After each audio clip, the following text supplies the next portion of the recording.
வணக்கம் நண்பர்களே. நிறைய பேர் வந்து எக்ஸம்ஷன் ரூல்ஸ் என்ன அப்படின்னு சொல்லி கேட்குறாங்க. அதாவது நாங்கள் டைரெக்டாக பிரவேசிக்கா படிக்கலாமா, நாங்கள் விஷாரத் பூர்வாத் படிக்கலாமான்னு கேட்குறாங்க. ஸோ அதுக்கான வீடியோ தான் இது. இது நம்மளுடைய ஆன்லைன் போர்ட்டல் அப்ளிகேஷன் ஃபார்ம்லேயே எக்ஸப்ஷன் ரூல்னு கொடுத்துருக்காங்க. அதில் போய் பார்த்தீங்கன்னா உங்களுக்கு கிளியராக தெரியும். இது வந்து எக்ஸம்ஷன் ஃப்ரம் மத்தியமா, அதாவது மத்தியமாலேருந்து எக்ஸம்ஷன் வாங்கிட்டு நீங்கள் ராஷ்டிர பாஷா படிக்கிறதுக்கான ரூல்ஸ் என்னெல்லாம் சொல்லியிருக்காங்கன்னா, first point, those who attended SLC metric or SSC examination with Hindi subject. அதாவது நீங்கள் SLC மெட்ரிக் இல்லைனா SSC படிக்கும்போது ஹிந்தி வந்து ஒரு சப்ஜெக்டாக இருந்துச்சுன்னா நீங்கள் மத்தியமாக எழுதாமல் டைரெக்டாக ராஷ்டிர பாஷா எக்ஸாம் எழுதிக்கலாம்.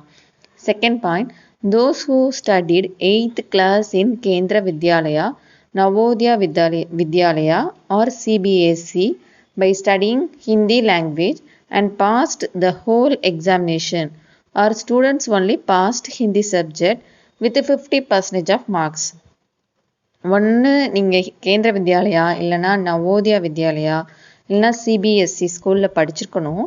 படிக்கும்போது அதாவது 8th ஸ்டாண்டர்ட் படிச்சிருக்கணும். அதில் ஹிந்தி வந்து ஒரு சப்ஜெக்டாக இருந்து நீங்கள் 50% மார்க்ஸ் வாங்கியிருந்தீங்கன்னா நீங்கள் டைரெக்டாக ராஷ்டிர பாஷா எக்ஸாம் படிக்கலாம். Next, the students who passed 7th or 8th public exam and taken Hindi as first language or who scored 50% of marks in only Hindi subject.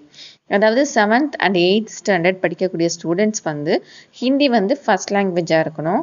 அப்படி இல்லையா அவங்க வந்து 50% மார்க்ஸாவது அந்த ஹிந்தி சப்ஜெக்டில் வாங்கியிருக்கணும். இந்த ரெண்டில் ஏதாவது ஒரு ஆப்ஷன் இருந்துச்சுன்னா நீங்கள் டேரெக்டாக எக்ஸாம்ஷன் மத்தியமில் வாங்கிட்டு ராஷ்டிர பாஷா படிச்சுக்கலாம். Next point, those who passed SSC or junior Cambridge examination with Hindi language are only who scored 50% marks in Hindi language. ஒன்று நீங்கள் வந்து SSC or junior Cambridge examination with Hindi language pass ஆகிருக்கணும். அப்படி இல்லைன்னா 50% மார்க்ஸாக வந்து நீங்கள் ஹிந்தி லாங்குவேஜில் வாங்கியிருக்கணும்.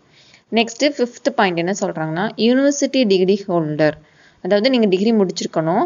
And who know Hindi oriental title holder, அந்த கிரேட் நீங்கள் வாங்கியிருந்தீங்கன்னா நீங்கள் டைரெக்டாக ராஷ்டிர பாஷா படிச்சுக்கலாம்.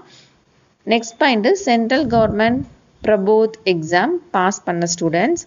And next central government recognised institution equivalent exam passed students. Hindi medium 4th standard passed student, அதாவது ஹிந்தி மீடியம் தான் அவங்க படிப்பாங்க. நம்ம தமிழ் மீடியம் இங்கிலீஷ் மீடியம் படிக்கிற மாதிரி அவங்க ஹிந்தி மீடியம் படிச்சிருப்பாங்க.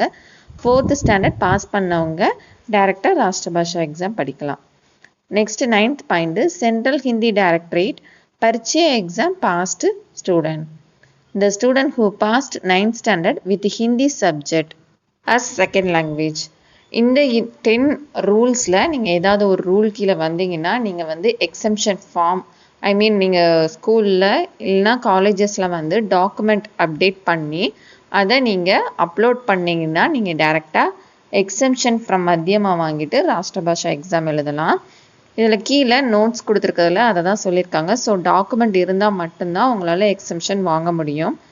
For item number 10, the student get the certificate from the principal HM mentioning that the student has taken Hindi subject as second language சொல்றாங்க.